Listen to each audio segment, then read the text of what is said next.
안녕하십니까. 내외 방송 주요 뉴스를 시작하겠습니다.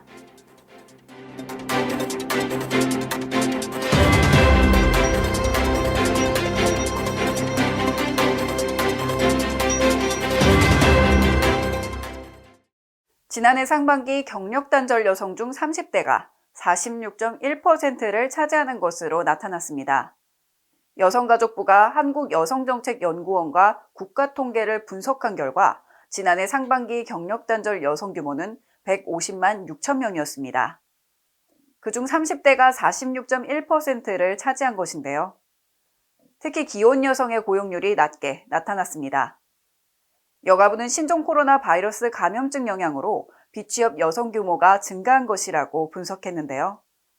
지난해 여성들이 꼽은 경력 단절 이유는 결혼, 임신 출산, 가족 돌봄 등이 있었으며 이 중 육아가 가장 큰 원인으로 꼽혔습니다.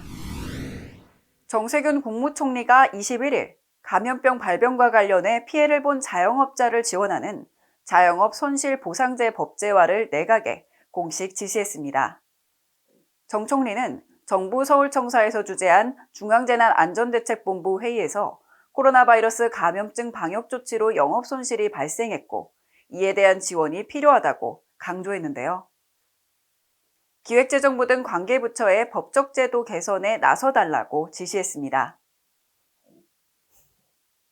정부는 코로나19가 종식되더라도 앞으로 유사한 신종 감염병이 발생할 수 있는 만큼 제도적 보상 근거를 마련해야 한다는 입장입니다. 고액 신용대출 분할 상환 의무화 방안 적용 대상에서 마이너스 통장이 제외됩니다. 금융위원회는 일정 금액을 넘는 고액 신용대출에 대해 원금을 나눠 갚는 방식을 도입하기로 했는데요.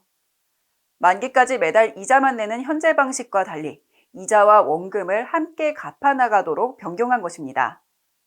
그러나 마통은 한도를 정해놓고 쓰는 방식이기 때문에 대상에 포함하지 않겠다는 입장입니다.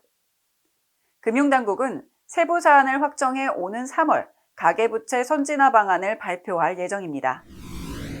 생산자 물가지수가 3개월 만에 오름세로 돌아섰습니다. 21일 한국은행에 따르면 작년 12월 생산자 물가지수는 103.78로 11월보다 0.7% 올랐습니다. 지난해 10월 떨어진 후 같은 수준을 유지한 뒤 다시 반등한 것인데요.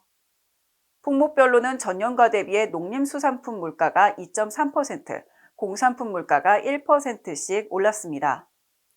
특히 딸기가 116.8%, 사과가 21.3%, 오이는 59.6% 오르는 등 농산물이 5.9%나 뛰었습니다. 업계는 농산품 가격 상승과 국제유가 반등으로 물가가 상승한 것이라고 설명했습니다. 중국 정부가 도널드 트럼프 전 미국 정권 인사 28명에게 제재를 부과한다고 발표했습니다. 중국 외교부는 조 바이든 미국 대통령의 취임 무렵인 이날 새벽 성명을 통해 중국의 자주권을 침해하고 미국 정부의 중국 정책에 책임이 있는 이들을 제재하기로 결정했다고 말했습니다. 트럼프 행정부는 초강경 대중정책을 펼치며 중국과 무역 갈등을 빚어왔는데요. 제재 대상엔 폼페이오 장관과 로버트 오브라이언 백악관 국가안보보좌관 등이 포함되어 있습니다. 이들과 직계 가족은 중국 본토와 홍콩, 마카오 입국이 금지되며 이들과 관련된 회사와 단체도 중국에서 사업이 제한됩니다. 갈등이라는 글자를 보면 칠각자에 등나무 등자를 씁니다. 칠과 등나무가 뒤얽혀 어울리지 못하는 형태를 비유하는 말인데요. 신중을 기하면 엉킨 실타래도 풀 수 있듯이 행동보다는 신중을 기한다면 우리 사회에 만연한 갈등도 분명 풀 수 있을 것입니다. 뉴스 마치겠습니다. 지금까지 시청해주신 여러분 고맙습니다.